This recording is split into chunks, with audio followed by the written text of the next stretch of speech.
ಮಹಾಯುದ್ಧ. BJP ಈಗ single largest ಪಾರ್ಟಿಯಾಗಿ ಹೊರಹೊಮ್ಮಿರೋದು, ಜೊತೆಗೆ ಬಿಜೆಪಿಯ ಅಲಯನ್ಸ್ ಭರ್ಜರಿ ಮುನ್ನಡೆಯನ್ನ ಪಡ್ಕೊಂಡಿದೆ. ಹಾಗಾಗಿ ರಾಜ್ಯದಲ್ಲೂ ಕೂಡ ರಾಜ್ಯ ಬಿಜೆಪಿ ಕಾರ್ಯಕರ್ತರು ಕೂಡ ಸಂಭ್ರಮಾಚರಣೆಯಲ್ಲಿದ್ದಾರೆ.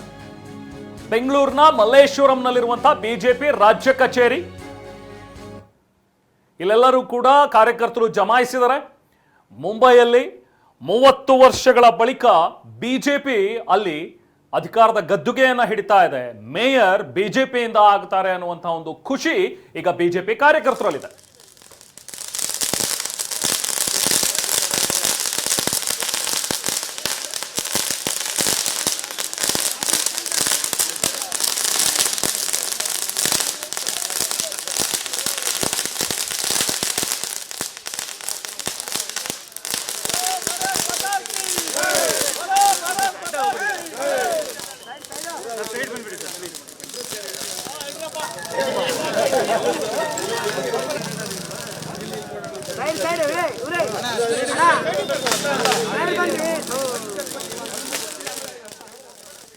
ರಾಜ್ಯ ಬಿಜೆಪಿಯ ಸೆಲೆಬ್ರೇಷನ್ ನಾವೀಗ ನೋಡ್ತಾ ಇದ್ದೀವಿ. ಕರ್ನಾಟಕದಲ್ಲೂ ಕೂಡ ಮಹಾರಾಷ್ಟ್ರ ಚುನಾವಣೆಯ ಫಲಿತಾಂಶದ ಖುಷಿಯನ್ನು ಈಗ ಸಂಭ್ರಮಿಸ್ತಾ ಇದ್ದಾರೆ. ಸೊ ಮಲ್ಲೇಶ್ವರಂನ ಬಿಜೆಪಿ ಕಚೇರಿ ಸದ್ಯಕ್ಕಲ್ಲೂ ಕೂಡ ಸಂಭ್ರಮಾಚರಣೆ ಕಂಡು ಬರ್ತಾ ಇದೆ. ಇನ್ನು ಠಾಕ್ರೆ ಬ್ರದರ್ಸ್ ಕೈ ಹಿಡಿಯದಂತ ಮರಾಠ ಮತಗಳು ಯಾವಾಗ ಠಾಕ್ರೆ ಬ್ರದರ್ಸ್ ಒಂದಾದ್ರು ಆಗ್ಲೇ ಒಂದಷ್ಟು ಚರ್ಚೆಗಳು ಶುರುವಾಗಿತ್ತು, ಇದು ಎಷ್ಟು ಮಟ್ಟಿಗೆ ವರ್ಕ್ ಆಗುತ್ತೆ ಅಂತ. ಸಹೋದರರು ಒಂದಾದ್ರೂ ಕೂಡ 20 ವರ್ಷಗಳ ನಂತರ ಒಂದಾದ್ರೂ ಕೂಡ ಕಮಾಲ್ ಮಾಡಲಿಲ್ಲ. ನಿರೀಕ್ಷೆಯಷ್ಟು ಕೈ ಹಿಡಿಯದಂತ ಮರಾಠ ಮತಗಳು. ಉದ್ಧವ್ ಠಾಕ್ರೆ, ರಾಜ್ ಠಾಕ್ರೆ ಇಬ್ಬರೂ ಕೂಡ ಸೇರಿದ್ರೂ ಕೂಡ ಆಗಲಿಲ್ಲ. 2018ರಲ್ಲಿ ಸಿಂಗಲ್ ಶೇರ್ ಆಗಿದ್ದು. ಒಂಟಿಯಾಗಿ 84 ಸ್ಥಾನಗಳಲ್ಲಿ ಗೆದ್ದಿದ್ರು ಶಿವಸೇನೆ ಅವರು, 82 ಬಿಜೆಪಿ. ಆದರೆ ಈಗ 71, ಇಬ್ಬರು ಕೂಡ ಜೊತೆಯಾದರೂ ಕೂಡ 71, ಇನ್ನೊಂದು ಕಡೆ ಕಾಂಗ್ರೆಸ್ 13. 2022ಕ್ಕೂ ಮುಂಚೆ ಒಡೆದು ಚೂರಾದಂತ ಶಿವಸೇನೆ 40 ವರ್ಷಗಳಿಂದ ಪಾರುಪತ್ಯ ಸಾಧಿಸಿತ್ತು ಶಿವಸೇನೆಯಲ್ಲಿ. 2022ರಲ್ಲಿ ಶಿಂಧೆ ಉದ್ಧವ್ ನಡುವೆ ಚಿಹ್ನೆ ಕಾಳಗ ಶುರುವಾಯಿತು. ಎಸ್ ಪಕ್ಷ ಹೋಳಾದ ಬಳಿಕ ಮರಾಠ ಮತ ವಿಭಜನೆ ಆಗುತ್ತೆ. ರೆಬೆಲ್ ಆಗ್ತಾರೆ ಏಕನಾಥ್ ಶಿಂಧೆ. ಒಂದ್ ಕಡೆ ಶಿವಸೇನೆ ಶಿಂಧೆ ಬಣ, ಇನ್ನೊಂದ್ ಕಡೆ ಶಿವಸೇನೆ UBT ಬಣ.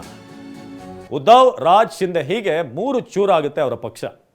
ಆದ್ರೆ ಈಗ ಇಬ್ಬರು ಒಂದಾದ್ರೂ ಕೂಡ ಇಲ್ಲಿ ಮೂರನೇವರಲ್ಲಿ ಬಿಜೆಪಿ ಜೊತೆ ಇರೋದ್ರಿಂದ ಈಗ ಒಂದು ಪ್ರಚಂಡವಾದಂಥ ಮ್ಯಾಂಡೇಟ್ ಸಿಗ್ತಾ ಇದೆ ಬಿಜೆಪಿಗೆ 129.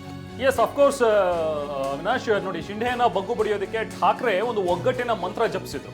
ಉದ್ಧವ್ ಮತ್ತು ರಾಜ್ ಠಾಕ್ರೆ ಒಂದಾಗಿ ಒಂದು ಯುದ್ಧವನ್ನೇ ಸಾರಿದ್ರು. ಯಾವಾಗ ಸ್ಪ್ಲಿಟ್ ಆಯ್ತಲ್ಲ, ಶಿವಸೇನೆ UBT ವರ್ಸಸ್ ಶಿವಸೇನೆ ಏಕನಾಥ್ ಶಿಂಧೆ, ಅವಾಗ ರಾಜ್ ಠಾಕ್ರೆ ಕೂಡ ಜಾಯ್ನ್ ಆದ್ರು UBT ಜೊತೆಗೆ. ಅವರು ಕೂಡ ಕೈ ಜೋಡಿಸಿದ್ರು, ಒಗ್ಗಟ್ಟಾಗಿ ಹೋರಾಟ ಮಾಡೋಣ ಅನ್ನುವಂಥದ್ರ ಬಗ್ಗೆ. ಯಾಕಂದ್ರೆ ಅವ್ರಿಗೆ ಗೊತ್ತಿತ್ತು, ಬಹುಶಃ 30 ವರ್ಷಗಳ ಬಳಿಕ, ಬಹುಶಃ 30 ವರ್ಷದಲ್ಲಿ ಅಧಿಕಾರದ ಗದ್ದುಗೆಯಲ್ಲಿ ಇದ್ದಂತಹ ಠಾಕ್ರೆ ಫ್ಯಾಮಿಲಿ ಎಲ್ಲೋ ಒಂದ್ ಕಡೆ ಅಧಿಕಾರವನ್ನ ಕಳ್ಕೋಬೇಕಾಗತ್ತಾ ಅನ್ನುವಂಥ ಒಂದು ಭಯ ಸಹಜವಾಗಿ ಅವರಿಗೆ ಕಾಡಿದ್ದಿರಬಹುದು.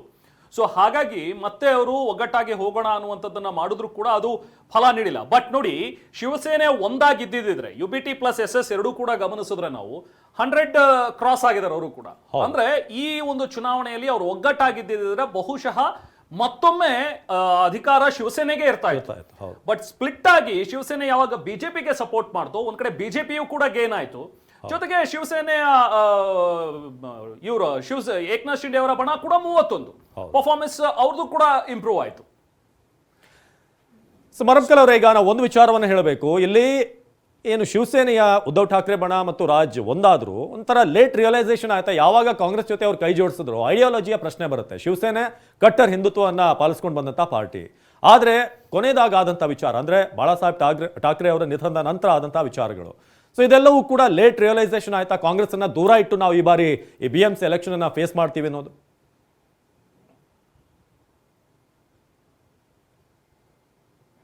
ಮೊದಲು ಆ್ಯಕ್ಚುಲಿ ನಾನು ಮೊದಲು ಹೇಳಿದೆ, ರಾಜಕೀಯದಾಗೆ 2+2 4 ಆಗಲ್ಲ ಅಂಥೇಳಿ. ಯಾಕಂದರೆ ಈ ಅಲಯನ್ಸ್ಗಳು ಎಲ್ಲೆಲ್ಲಿ ಅಲಯನ್ಸ್ ಆಗಿವೆ ಅಲ್ಲಿ ಫೇಲ್ ಆಗಿವೆ. Best example is 2017 Uttar Pradesh elections. ಅಲ್ಲಿ BSP, SP, ಕಾಂಗ್ರೆಸ್ 3 ಅಲಯನ್ಸ್ ಆಗಿ ಫೈಟ್ ಮಾಡಿ ಕಾಂಗ್ರೆಸ್ 27 ಸ್ಥಾನ ಇತ್ತು, ಅದು 6 ಸ್ಥಾನಕ್ಕೆ ಬಂತು. SP ನೂ ಕಳ್ಕಂತು, BSP ನೂ ಕಳ್ಕಂತು. ಸೊ 2+2 4 ಆಗಲ್ಲ. ಆಮೇಲೆ ಇಲ್ಲಿ ನೀವು ಸೂಕ್ಷ್ಮವಾಗಿ ಗಮನಿಸಿ, ಪರ್ಟಿಕ್ಯುಲರ್ಲಿ ಪೋಸ್ಟ್ ಗ್ಲೋಬಲೈಸೇಷನ್ ಆದಮೇಲೆ ಪೋಸ್ಟ್ ಗ್ಲೋಬಲೈಸೇಷನ್ ಪೀರಿಯಡ್ನೊಳಗೆ ಜನ ಈ ರೀಜನಲಿಸಮು ಪೆರೋಕಿಯಲಿಸಮು ಇವೆಲ್ಲದಕ್ಕಿಂತ ಹೆಚ್ಚಾಗಿ ಡೆವಲಪ್ಮೆಂಟ್ ಬಯಸ್ತಾರೆ. ಆ ಡೆವಲಪ್ಮೆಂಟ್ ಎಂಬುದು ಕೂಡ ಒಂದು ಸಲ ಇದು ವರ್ಕ್ ಆಗಿದೆ ಈ ಎಲೆಕ್ಷನ್ದಾಗ. ಯಾಕಂದರೆ Fadnavis is A development oriented C M. ಬೇರೆ ಯಾವುದೇ ಸಿ ಎಮ್ಕಿನ ಈ ಡೆವಲಪ್ಮೆಂಟ್ ವಿಷಯದಾಗೆ ಮತ್ತು ಗವರ್ನೆನ್ಸ್ ವಿಷಯದಾಗೆ ಕಾಂಪ್ರಮೈಸ್ ಆಗಿಲ್ಲ. ಸೊ ಅದು ಮೇಜರ್ ಫ್ಯಾಕ್ಟ್ರಾಗಿ ಎಮರ್ಜ್ ಆಗಿದೆ ಇವರಿಗೆ. ಬಿ ಜೆ ಪಿಯವರಿಗೆ ಮತ್ತು ಶಿವಸೇನೆ ಬಣಕ್ಕೆ ಈ ಶಿಂದೆ ಬಣಕ್ಕೆ ಲಾಭ ಆದದ್ದೇನೆಂದರೆ ಫಡ್ನವೀಸಿನ ವರ್ಕ್. ನಾವು ಅವರು ಒಪ್ಪಲಿ ಬಿಡಲಿ ಬೇರೆಯವರು, but we have to acknowledge is development oriented mind and work governance. Good governance ಇದೆ, ರೆಸ್ಪಾನ್ಸಿವ್ ಗವರ್ನೆನ್ಸ್ ಇದೆ, ಜನರಿಗೆ ಸ್ಪಂದಿಸ್ತದೆ. ಸೊ ಅದು ಆಧಾರದಿಂದನೇ 29 25 ಕಡೆ ಅವರು ಬರ್ತಾಯಿದ್ದಾರೆ. Marathwada is a backward region. ಅಲ್ಲಿ ಕಾಂಗ್ರೆಸ್ಸು ಮತ್ತು NCP ಬಿಟ್ಟರೆ ಬೇರೆ ಪಾರ್ಟಿ ಎಮರ್ಜಾಕೆ ಆಗಿರಲಿಲ್ಲ ಇಲ್ಲಿವರೆಗೆ. ಈ ಅಸೆಂಬ್ಲಿ ಎಲೆಕ್ಷನ್ದಾಗೆ BJP made inroads into Congress fort.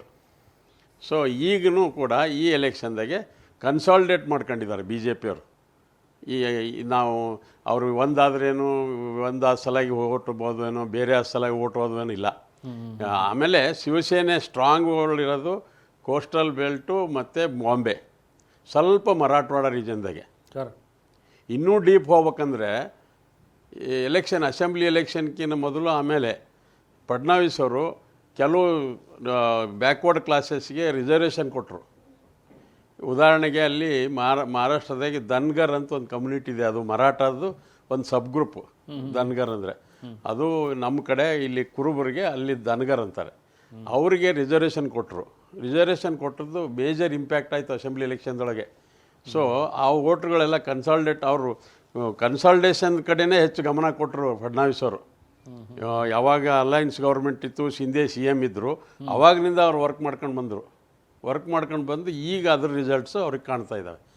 So MNS ಒಂದಿದ್ದರೂ ಅಷ್ಟೇ ಆಗ್ತಿತ್ತು, ಒಂದಿರಲಿಲ್ಲ ಅಂದರೂ ಅಷ್ಟೇ ಆಗ್ತಿತ್ತು. ಆಮೇಲೆ ರಾಜ್ ಠಾಕ್ರೆನ್ ಇಮೇಜ್ ಇದೆ ಅಲ್ರಿ, ಗುಂಡಾಗಿರಿ ಇಮೇಜು, ಅದು ಜನರಿಗೆ ಲೈಕ್ ಆಗಲ್ಲ. ಅದು ಕೂಡ ದೊಡ್ಡ ಹೊಡೆತ ಬಿತ್ತ UBTಗೆ, ಉದ್ಧವ್ ಠಾಕ್ರೆ ಬಣಕ್ಕೆ. ಸೊ ಇದ್ರ ನಡುವೆ ಕಾಂಗ್ರೆಸ್ಸು ಈಗ ಏನಾಗಿದೆ ಅಂದರೆ ಅಲೈನ್ಸ್ನೊಳಗೆ NDA ಮತ್ತು NDAದೊಳಗೆ BJP is the leader and others will follow it. But ಇಲ್ಲಿ ಇಂಡಿಯಾದಾಗ ಏನಾಗಿದೆ ಅಂದರೆ others are the leaders and Congress follows it. So ಹೀಗಾಗಿ ಅವರು ಎಲ್ಲೇ ಅಲೈನ್ಸ್ ಆಗಿ ಎಲ್ಲೇ ಇಂಡಿಪೆಂಡೆಂಟ್ ಮಾಡಿದರೂ ಕೂಡ ಅವರು 6ಕ್ಕೆ ಹೇಳ್ತಾ ಇಲ್ಲ, 3ಕ್ಕೆ ಇಳಿತಾ ಇಲ್ಲ.